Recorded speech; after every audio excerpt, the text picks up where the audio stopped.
Diri sa atong tubag sa Salmo nagkanayon nga ang mga hukom sa Ginoo matuod ug silang tanan matarong. Sa unang pagbasa, dunay gihukman sa Ginoo pinaagi ni Propeta Amos ang gingharian ni Jeroboam o katong pari nga si Amasiyas. Gihukman sila nga mga matay sa panggubatan, mabihag sa ilang kaaway, o gani ang asawa ni Amasiyas mahimong daotang babae.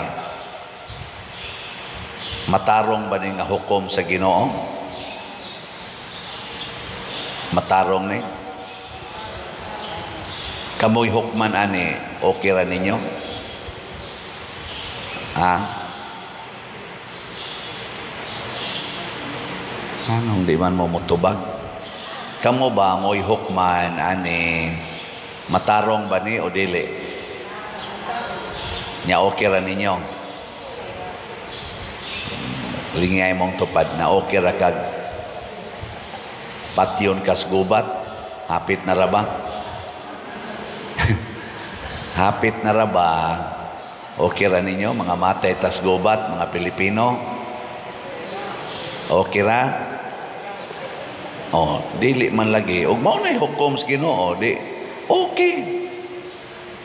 Nya diri sa atong ebanghelyo, niya say taong patyonon, paralyzed na gyud, giyayungan gani, iya sang giayo. Maayo ni dili. Kusga. Para nako dili maayo.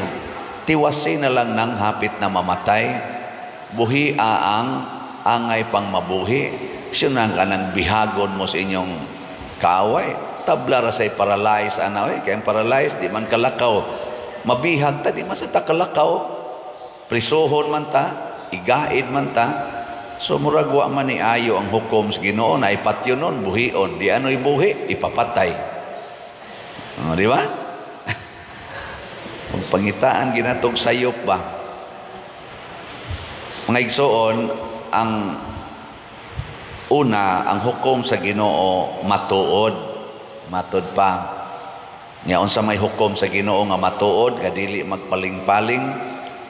Ang sala dautan, mubunga og kadautan. Ang buhat nga maayo og mubuhat sad mubunga sad og kaayuhan. Ang mga tao nga nagpakasala batok sa Ginoo nag-imbitar sa ilang kaugalingon og yawa or dautan.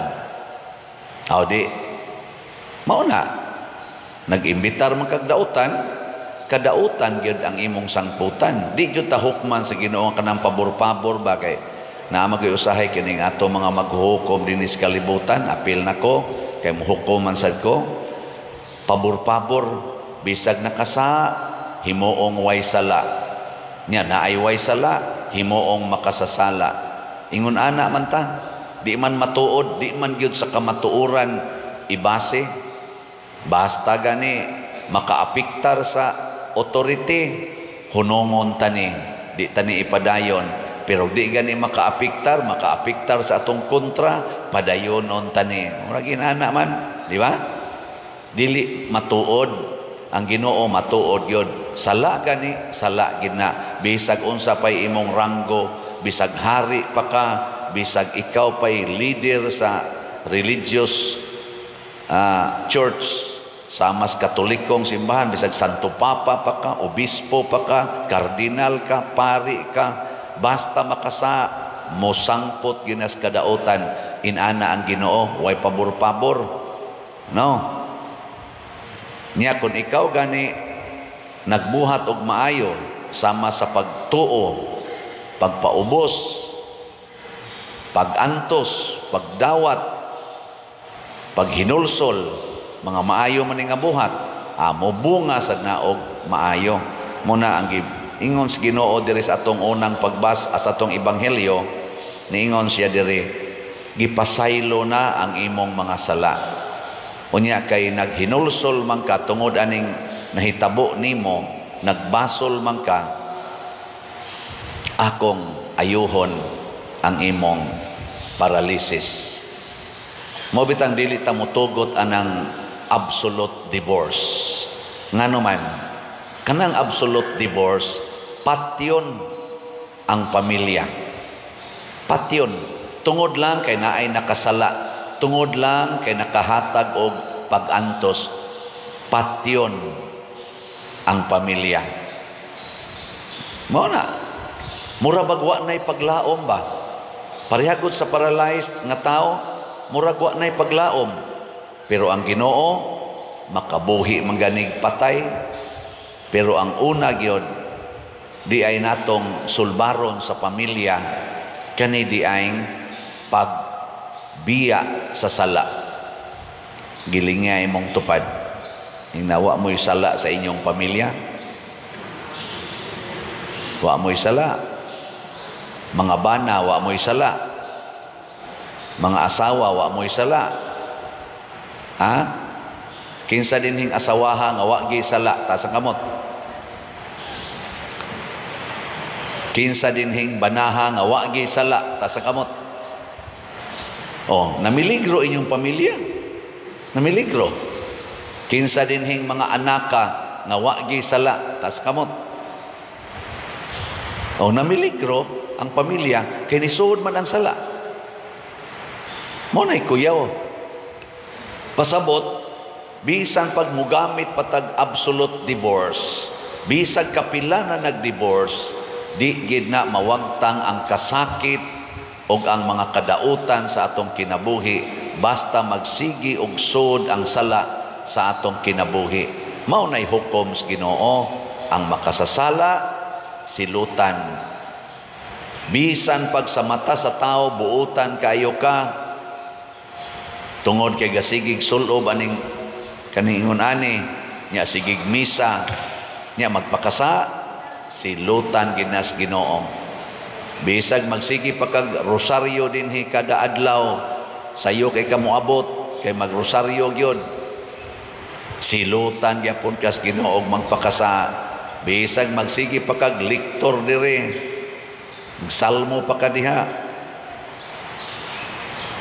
o kana sang tigdoyog sa musalmo pero magsigig pakasa, maor gyapoy dangatan ana kadautan. Unya sige kag simba, magluhod pa kag maayo, adto pa kas adorisyon, ighumag misa, dugay pa kay kang mugawas dito kay sumpayan gid nimong misa, bisag taas na kayong humilis pare, sumpayan pa gid nimo dito. Maghimo pa gid ta og overnight nga vigil sa Alliance of Two Hearts, ugma ra ba na nato himuon. Wa kay tug kay magsigig yung basa anang mga opisyo, pamalandong anang naang lain-lain nga opisyo.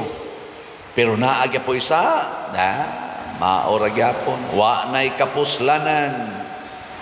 Di ba? Sige kag palit og slat. Aka na okay ra hinoon tingali na, no? Wa gyapon nay kapuslanan, sige kag palit og slat, nya sige kag pakasa, wa ginay epekto. Why epekto? Labaw nang namaligya. Sige baligyag slat, kaning baligya ron, nya sigil gyapon pakasa, wa gyapon ni kapuslanan. Mo sangko gyud kadautan. Sangko gyud. Mao nay hukom sa Ginoo, matarong. Muna nga diri sa atong mga wording sa Salmo, tanawa ha, ang balaod sa Ginoo hingpit nagalipay sa kalag. Nganong hingpit man? Kay ang balaod sa Ginoo mga igsoon makawagtang og sala. Pre nang maingon siya, kung kamo magpahulam, ayaw na mo paningil og bayad. Makahatag ba nagsala o makapawagtang og sala? Tubag. Nya mosunod mo ana dili. Ang mga makasasala mingon din na, adi madaoy ana.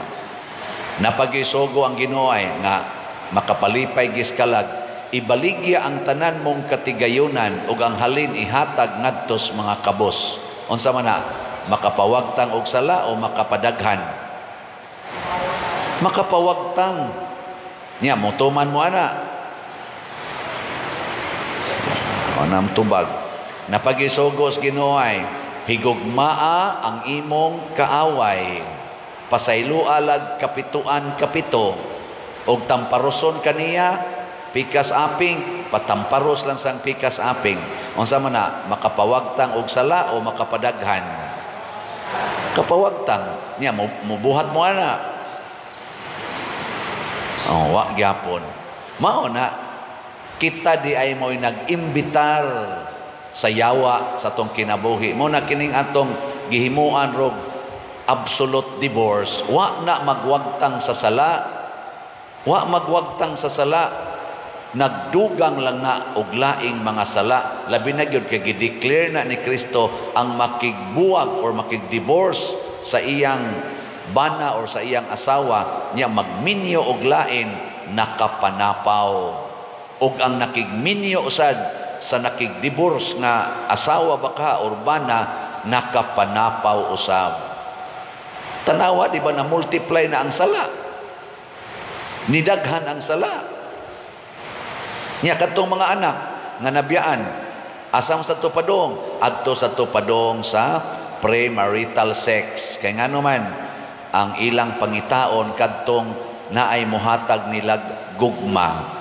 Unya kay niya may gasigig hikap-hikap, gasigig layog-layog, gasigig ingong I love you very much. Pilit din na sila dito. Tinukhangay din nagmaayo. Wa bitay ginikanan mo badlong, way ginikanan nga nagsulti nga ngilad ni. Naghimo sa bitaw na sila ila diha. Himo sa tag-ato. Sige nang multiply ang mga sala. Unsa may resulta? Mabihag tas atong kaaway, kinsa man ang atong kaaway, ang yawa. Ang yawa. Dili China, dili Amerika, dili Russia, dili Japan, dili Vietnam, o unsa dihang mga nasod ang mubihag nato. Ang mubihag nato ang yawa, ug dad-on ta sa kadautan ug kalautan. Nagiling nga imong tupad. Na gusto kang mabihag siyawa. Tingnan. O nabihag na bakaro siyawa. Muna ang Ginoo nagsigig yung hatag nato sa kapasayloan.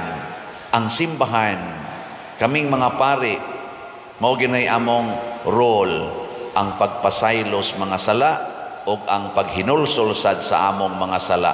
Magtinabangay taani. Ako dili magyud ko moingon nga ngilad nang nagsyabo ka, ngilad nang nag-adik ka, ngilad nang nag-drug lord ka, ngilad nang nagpuyo-puyo ka or nangabit ka. Dili ko moingon ana tungod lang kay nangabit ka. Nganong gisulti man nako, apil na ganinang pagkiskis kilay, pagcolors buhok. Nganong gisulti man nako, dili tungod kay nisaway ko nimo. Kung dili tungod kay naluoy ko basin og naglunang nakasasala. Kay ang sala mubunga gina nahimong ngilad ang pagtik og drogas kanang syabo pananglitan marijuana tungod kay mawad-an nakas imong kontrol sa paghuna-huna sa maayong buhat. Mangawat na ang mga bana, di na mo ilas ilang asawa, di na magani makailas ilang mga anak, ang mga amahan, ang mga uyuan, unayon na og panamastamas ang ilang mga pag-umangkon, tungod anang drogas, tungod anang inom. Ang mga managsilingan, tungod anang kahakog, anang yuta, kahakog anang naang mga sakyanan o uban pa, ang kuno na nila bisag dili ila o piito nila ang ilang silingan bisan pagkahibaw sila nga lisod na gyud kay agian kun ila ng koralon pag yun aron lang yun magkalisod-lisod, way mga batasan, way gugma sa ilang silingan. Nga imong tupad hingnawa ni mo lisod-lisod ra imong silingan. Sige, wa ni mo parkingi ang agianan, ha? Wa nimo buhati og imong sala ang karsada. Anha na mo maglingkod-lingkod, magdapag lamisa, anha pa mangaon. Anha pa manghugas, manutbras. Gihimo ng lababo o hugasanan ang karsada. Proud pa kay ka, ngaway ni badlong nimo, ngaway makapalag nimo, nga dili kadot nimo ang mga barangay officials o kaha ang atong munisipyo, dili kadot nimo, kay ligon kay ka, patay ka diha. Alaot ka. Kay wa kay gugma sa imong isig katao. Mo nang magsigi kog sulti ani, kay naluoy ko nato. Hapit na ta mabihag og maayo si yawa. Hurot-hurot na tagkabihag sa yawa. Bati na kitang mga relasyon, labi na tang mga Pilipinos, linibakay to the max, dinautay, bisag mangadto paglaing nasod, imbis magtinabangay, magdinautay na noon ang ato mga OFW. Bisag naas opisina, imbis magtinabangay, aron mulambo ang ilang pagtrabaho, magunay na hinog linibakay diha sa opisina. Bisag ang naas eskwelahan, mga maestrag, maestro, ambot na apil ba kang principal o kang superintendent, maglinibakay gihapon, magdinautay, unsa may gitudlo natos ato mga estudyante. Pero ay mo kabalaka, hasta ming mga pari, gasigig dinautay, gasigig linibakay, unsa na lang kay among ikahatag sa mga parishioners.